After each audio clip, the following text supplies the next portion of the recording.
ఓం సాయిరామ్. మనం ఈరోజు షిరిడీలోని సాయిబాబా గురించి తెలుసుకుందాం చాలా విషయాలు.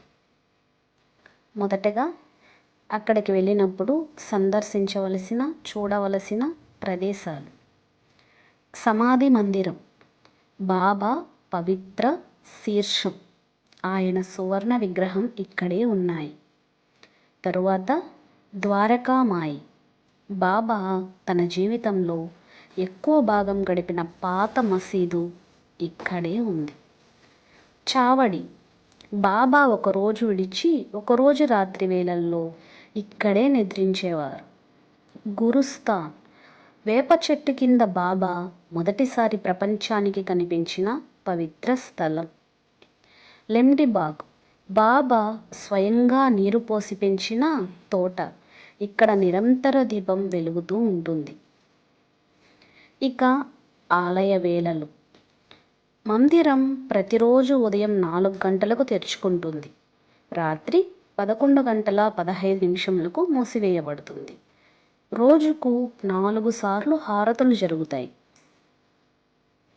మొదటి హారతి కాకడ హారతి, ఉదయం 4:30 నుండి 5 వరకు. మధ్యాహ్న హారతి 12 నుంచి 12:30 వరకు.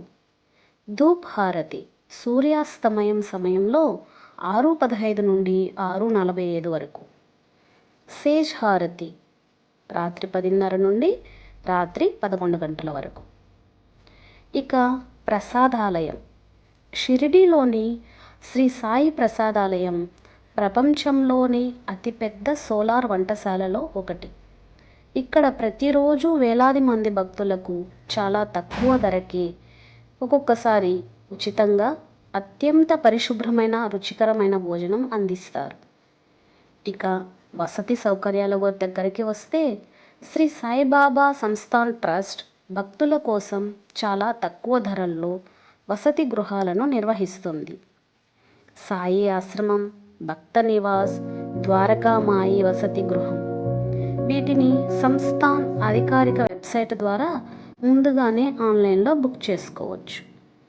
ఇక షిరిడీకి ఎలా వెళ్ళాలి అంటే, రైలు మార్గం ఉంది, విమాన మార్గం ఉంది, రోడ్డు మార్గం ఉంది. షిరిడీకి సొంత రైల్వే స్టేషన్ ఉంది, దీని పేరు సాయినగర్ షిరిడీ. ఇక్కడికి తెలుగు రాష్ట్రాల నుండి నేరుగా రైళ్లు ఉన్నాయి, సికింద్రాబాద్, తిరుపతి, కాకినాడ నుండి. విమాన మార్గం షిరిడీకి 14 కిలోమీటర్ల దూరంలో కకడి వద్ద అంతర్జాతీయ విమానాశ్రయం ఉంది. హైదరాబాద్ నుండి నేరుగా విమానాలు ఉన్నాయి. రోడ్డు మార్గం ముంబై, పూణే, నాసిక్, హైదరాబాద్ వంటి నగరాల నుండి ప్రైవేట్ మరియు ప్రభుత్వ బస్సులు అందుబాటులో ఉన్నాయి. మీకు షిరిడీ సాయిబాబా గురించి మేమిచ్చిన సమాచారం నచ్చితే ఒక లైక్ చేయండి. ఇలాంటి మరెన్నో దేవాలయాల గురించి తెలుసుకోవడానికి మా ఛానల్ని సబ్స్క్రైబ్ చేసుకోండి. ఓం సాయిరామ్.